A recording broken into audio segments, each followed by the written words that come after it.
ఆచి chicken masala. Telangana CM Revanth Reddy అలాగే మంత్రి ఉత్తమ్ కుమార్ రెడ్డి కేంద్ర మంత్రి ప్రహ్లాద్ జోషిని కలిశారు. దేశంలోని తెలంగాణలో ధాన్యం ఉత్పత్తి అధికంగా ఉంది అని చెప్పి మంత్రి ఉత్తమ్ ఆయనకు వివరించారు. 90 లక్షల మెట్రిక్ టన్నుల ధాన్యం రావచ్చు అని అంచనా వేశామని చెప్పి మంత్రి ఉత్తమ్ కుమార్ రెడ్డి చెప్పారు. రైతుల నుంచి కొనుగోలు చేసిన ధాన్యానికి 48 గంటల్లో నగదు చెల్లిస్తున్నాము అని చెప్పి మంత్రి చెప్పారు. గత ఏడాది మిగిలిపోయిన 30 లక్షల మెట్రిక్ టన్నుల పార్ బాయిల్డ్ రైస్ కొనుగోలు చేయాలని కూడా కేంద్రానికి విజ్ఞప్తి చేశారు. అలాగే పెండింగ్ లో ఉన్న 1400 కోట్ల రూపాయలని విడుదల చేయాలని కూడా కేంద్ర మంత్రికి విజ్ఞప్తి చేశారు ముఖ్యమంత్రి రేవంత్ రెడ్డి, మంత్రి ఉత్తమ్ కుమార్ రెడ్డి.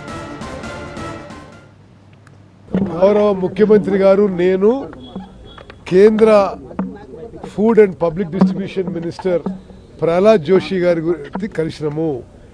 తెలంగాణ రాష్ట్రంలో ఇప్పుడు భారతదేశంలో highest paddy production, highest rice production జరుగుతుంది. అదేవిధంగా highest paddy procurement in any state in India is being done in Telangana now. ఈ రబీ సీజన్లో 90 లక్షల మెట్రిక్ టన్ల వరి ధాన్యం రైతుల నుంచి కొనుగోలు చేయబోతున్నాము.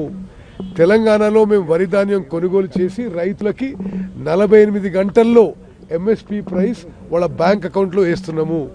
ఈ పరిస్థితుల్లో మరి తెలంగాణకి ఈ రబీలో 30 లక్షల మెట్రిక్ టన్ల బాయిల్డ్ రైస్ కేంద్ర ప్రభుత్వం ఎఫ్సిఐ ద్వారా తీసుకోవాలని చెప్పి మేము కేంద్ర మంత్రికి రిక్వెస్ట్ చేయడం జరిగింది.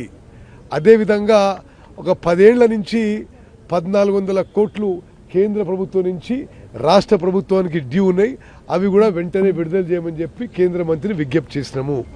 మూడో విషయము, మరి న్యూట్రిషియస్ ఫుడ్ ఇవ్వడానికి కేంద్ర ప్రభుత్వం ఫోర్టిఫైడ్ రైస్ కెర్నల్స్ అనే స్కీమ్ ఏదైతే ఉండిందో అది ఇప్పుడు డిస్కంటిన్యూ చేసింది.